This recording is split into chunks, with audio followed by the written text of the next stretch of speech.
Let me ask you something that might make you uncomfortable. Why do so many Christians, people who pray, fast, tithe, and truly love God, still struggle with money? We talk about favor, we sing about abundance, but some believers are still living from hand to mouth. You love God, you serve with serious commitment, you pray, but your finances are not adding up? This video is exactly what you need. Today we're talking about a topic most churches and Christians avoid, but every believer needs to hear. Why are some true committed Christians still poor? This isn't about guilt or shame, it's about freedom. So let's break this down spiritually and practically, because your faith and your finances are more connected than you think. Let's explore how we can experience true financial breakthrough. Here's the truth most people miss. Being saved doesn't automatically mean being successful financially. Salvation is access, but not autopilot. It's like being handed the keys to a mansion but not knowing how to turn on the lights or unlock the rooms. There are kingdom principles that govern wealth. If you don't learn them, you'll struggle, even though you are genuinely born again.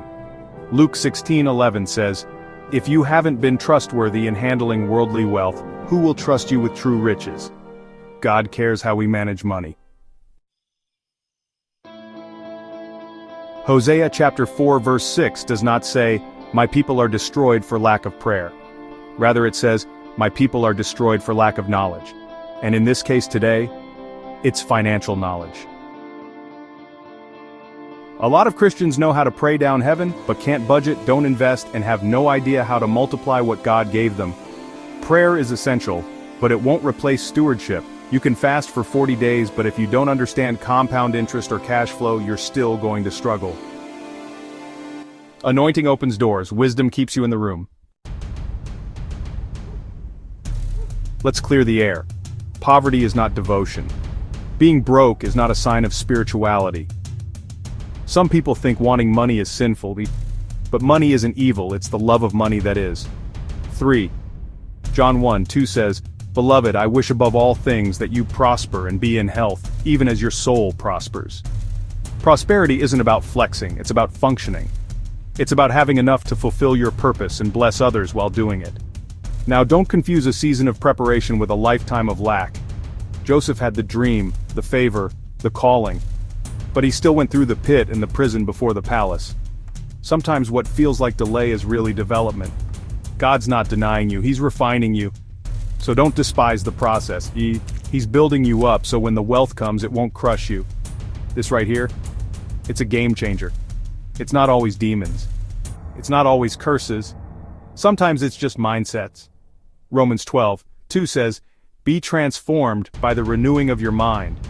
If your thinking doesn't change, your bank account won't either. You'll tithe every Sunday, but still be broke on Monday, because mindset drives money. Let's bring it home. Why are some real fire-filled Christians still broke? Because salvation is the start, not the full strategy. To walk in financial freedom, we need to gain knowledge, apply truth, and renew our thinking. Here's the good news. God doesn't play favorites, but He does honor principles. So stay teachable, stay hungry, and trust that as you align with His ways, both your spirit and your finances will grow. Drop a comment. Which part of this hit home for you? Like, subscribe, share this with someone who's ready to grow in both faith and finances. We're not just praying for breakthrough, we're learning how to walk in it. Let's grow together.